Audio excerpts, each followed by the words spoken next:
Victims of kidnapping and civil society groups in Katsina State are raising fresh concerns over the spread of insecurity, while they are calling on governments at all levels to take decisive action, especially as the Northern Senatorial District, long regarded as the state's safest zone, but which now faces growing threats. Our rights correspondent Awal Ibrahim reports. The Northern Senatorial District of Katsina, also known as the Dora Zone, has for years been spared the rampant banditry and kidnappings that plague the rest of the state. But that relative peace is now under threat. On October 21, 2022, a young northern mother, Zulaihat Sidi, was abducted from her home in Angwarray, Bauri local government area. Her family reportedly paid a ransom of 20 million naira in 2 installments for her release. Her husband, Sidi Usman Waziri, says he was the original target and narrowly escaped. He insists that those responsible must face justice. So they kidnapped my wife with a son with implants, 3-month-old. And they post me, they're collecting 20 million ransom from me before they release them. So first time we agreed 10 million. So now their 10 million is for my daughter. The remaining 10 million they are looking for is my wife. They just give me 2 days. If I bring that 10 million, they will reach my wife. If I don't want my wife, if we pass 2 days, make her no call them again. They don't want the money. They will kill her. Shockingly, the alleged mastermind of the kidnapping is said to be a ward head in Bauri local government area. Security agencies have since made arrests and the suspects are now facing trial.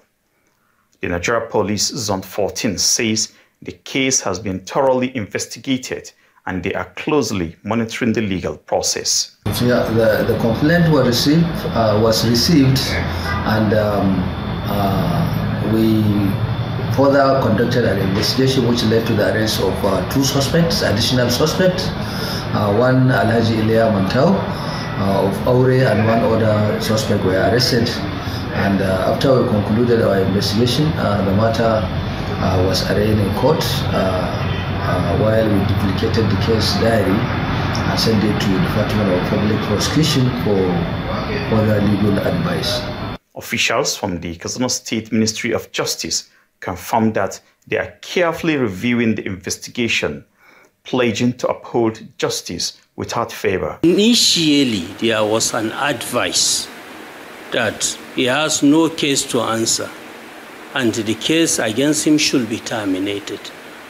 Based on that advice, that's the first advice we issued. Now the complainant came with a complaint. And we said, okay, let us revisit. And we called back that advice.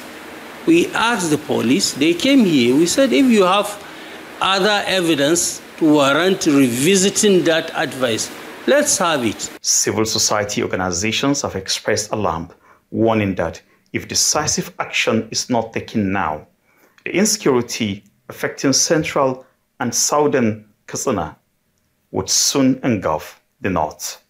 This issue that is escalating, or this issue that is on ground, we are expecting all the stakeholders within to make sure that justice should reign on this issue. For now, residents of Bauri local government area live in unease, hoping this case is an exception, not the beginning of a wider security crisis in what was once Katsina's most peaceful region. Awal Ibrahim, Arise News, Katsina.